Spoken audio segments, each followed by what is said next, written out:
UCS AT-AT. All right, on the front of this massive, very large box, you have, of course, the AT-AT itself. You have the logo. On the bottom of the box, you have the insane piece count of 6,785.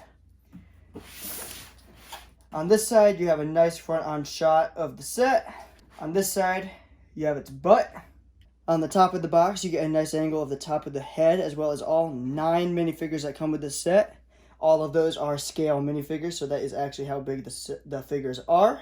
And on the back of the box, you of course get a nice shot of the set with the interior exposed. You get all sorts of nice actions and different play features, which are, for a UCS set, plentiful in this.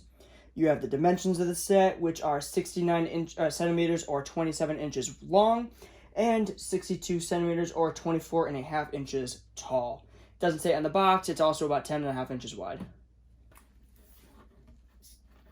On the inside of that flap, you have a nice little logo right there for the Empire. You got some snowtroopers. None of that is Lego either, that's just nice like concept art. Look at that. In there you have a nice shot of the walkers from Echo Base. And then you open it up, and you got 4 boxes inside with a nice shot of the walkers from the movie. I'm not going to flip it over, but on both sides, on the side close to me as well, you do get a nice shot of the walkers from the movie. And then on each box, you get to see what steps it is that are in each box. Hopefully these are actually organized, because in the Star Destroyer, you had to dump out every single box to get all the numbered pieces, all the numbered bags. They were just kind of randomized throughout. Those are the boxes that are on the inside. This is where I'm going to cut off the video. I'm going to build this set, and then I'll see you in a few days when I'm done building it. But for you, it'll just be a few seconds. All right, starting as always with the minifigures. On the left, you have Luke Skywalker in a, I believe, new getup for his snowspeeder costume. You have General Veers. You have 2 AT-AT pilots. Technically, one is a pilot and one is a gunner, but their uniforms are completely the same. You have technically a unique snowtrooper commander, and you can tell because of that little, let me zoom in on that. That little badge with the 2 red and the 2 blue squares on their chest there, that does technically make them a commander. So I've read online, so that is technically a unique minifigure, and the first time we've ever seen that. And then 4 regular snowtroopers, even though you would be forgiven if you believe they're all just regular snowtroopers. And you can see they all have very nice back prints as well. Alright, on the left you can see that Luke and General Veers do come with second face prints. And then I did just want to take off the helmets from all of the pilots and snowtroopers to show that they do a fantastic job with diversity in these figures. Snowtroopers and, by extension, stormtroopers, of course, are not clone troopers. They are volunteers, or as much as they want to volunteer to the Empire. So they are not, identical clones of Jango Fett, but they are just people serving the Empire. So there is a nice diversity of race and gender among the troopers, and it's just kind of cool to see. So I wanted to show that off and show what they look like under the helmets. Alright, moving on now to the side builds with the set. You do get 2 identical snowtrooper speeders in this set. The set does have, or the AT-AT itself does have room in its garage for 4 of those.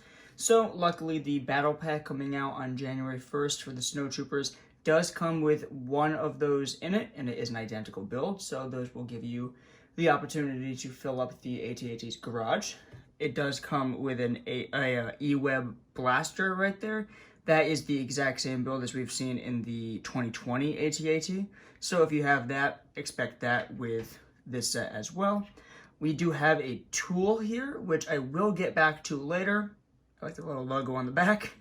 And of course, you do have the information plaque showing you all the information that you need about the actual vehicle in universe. And the cool thing about this is it does have a nice little stand on the back for the tool to sit in, so you can't lose that, because as you will see in a little bit, that thing is actually very important. And just barely fitting into frame, you have the tremendously scaled AT-AT Star Wars UCS set. This thing is really big. I'm going to show you some exterior details first. Up on the head, you do get fantastic recreations of the weapon systems. These do, of course, rotate, and the ones on the bottom do actually go in and out like in the movie, which is a fantastic, very, very cool detail. You have a very nice looking like windshield there with a very menacing red color.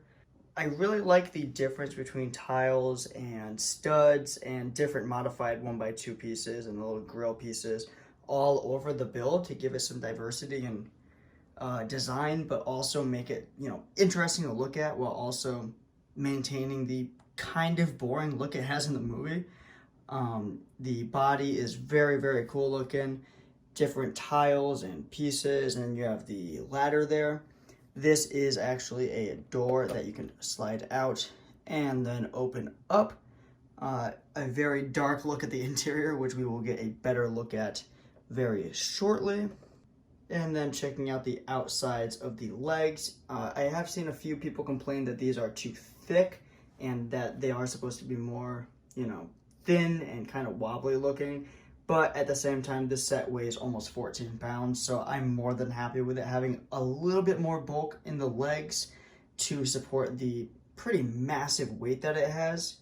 Coming down to the foot cups, you can see that they are very, very big, and unlike the 2020 set, which is obviously not minifig scale, these absolutely look like they are big enough to just stomp a snowspeeder. They have a cool mechanism inside with gears and wheels to make sure it's all supported evenly and that it won't slide. And on the bottom of the foot cup, there is a small rubber tire placed horizontally so that it doesn't, you know, slip. Like, it's actually got a good grip on the table that it's sitting on. And then on the insides of the legs, you can see very similar detail to the outside of the legs. I did also want to show off the neck because I think that that's something that a lot of people, myself included, were worried about with this set, being at this scale, because I was absolutely one of the people who was not happy with the neck on the 2020 set. It was one of my few complaints with that set, but they absolutely nailed it here. And in a little bit, I will show you some cool mechanisms and borderline play features that are actually present in the neck, that are actually in the body and affect the head, but I will show that to you when we get into the interior. Also, while we're on the legs, I'll show you what the function of the tool here is. So this set has been kind of in production hell for most of LEGO Star Wars' lifespan. It's been the most requested UCS set for many, many years, and it's been kind of strange that we haven't gotten one till 2021, over 20 years since the LEGO Star Wars theme has started. That reason, according to the designers, is purely based on them not being able to get the set at the scale they want to be sturdy enough to be able to sell.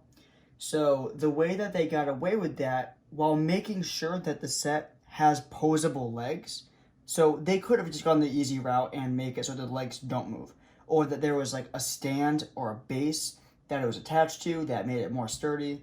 But these are the LEGO designers we're talking about. They don't take the easy way out like that, especially not with these giant UCS sets. So they developed this really, really cool Technic system that at the end of the day is pretty simple, but at the same time, I cannot imagine how anyone thought of it. So the end of this attaches to a small brown Technic pin, and you just twist it. And you can see that is actually rotating the knee joint there, and you can twist it the other way, obviously, to get it to rotate the other direction. So that's moving a little Technic gear on the inside of the leg, and that actually turns it. You can turn it as much as you would like. This won't move very much at all. So If you're using that tool, you can actually rotate the legs and pose them. If you're not using the tool, the legs are essentially locked in place. So this is very sturdy. It's got a little bit of wobble just because it is very big. There's no concern with this thing falling over or just kind of buckling under its own weight and the legs just giving out. Like, that will not happen unless you set it up in a way where it's practically like doing a split or walking, like taking really big steps. But if you're at all responsible with it, there's no concern with this thing falling over. So now I wanted to give you a look at the back of the set, but since I'm going to be rotating it, I wanted to use this as an opportunity to show you. This thing is very easy to just pick up and move. It is very simple. You just pick it up, you put all the weight right in the undercarriage there.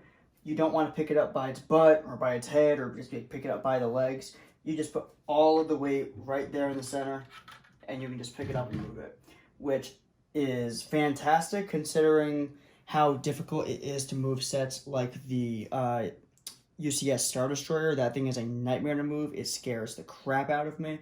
And I don't have the UCS Falcon, but everything I've heard is that moving that thing from the build table to the display stand or moving it onto a custom built stand to make it vertical is just an absolute horror show. So the fact that this thing is as sturdy as it is and you trust yourself to and trust the set to move it around a bit, I can absolutely give praise in that department because that is just fantastic to be able to spend $800 on a Lego set and not be scared to touch it.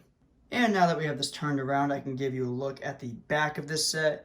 Very, very nice detail. It just fantastically captures the shape of the AT-AT, which I think a lot of people assume is just very boring.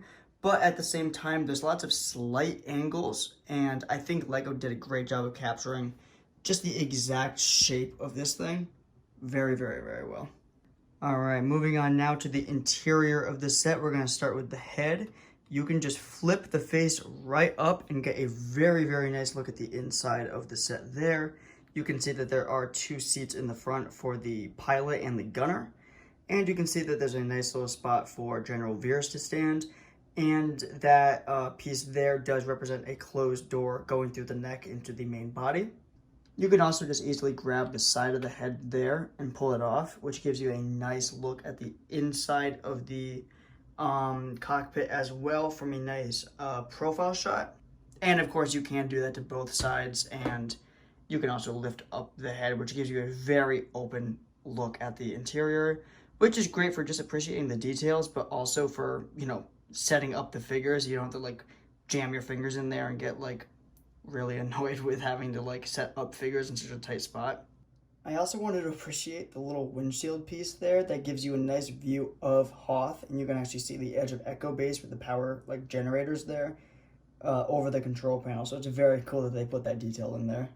All right, and when it comes to the interior of the body itself, you can of course open that door that I have already showed you, or you can just pop open these hatches like kind of like a dollhouse. This one opening up does give you a nice view of the power cells, like the engine up there, as well as the currently empty hangar or garage for these speeders, which I will show you with the speeders inside. And then moving up here, this one does also open, showing you a handful of the very many seats inside of this thing. However, since this thing does have a very, very detailed and open interior, they do give you the ability to just pop open the roof, take off the back, pop off the front, and then just open up the entire thing like that. All right, I removed the back panel as well, but you can see that with the interior fully exposed, this thing is absolutely fantastic inside and out, and you do get a very nice look at the extensive interior here. You do have the garage back here for the speeder bikes, the deployment hangar, which is where they hop out of, another seating area in here.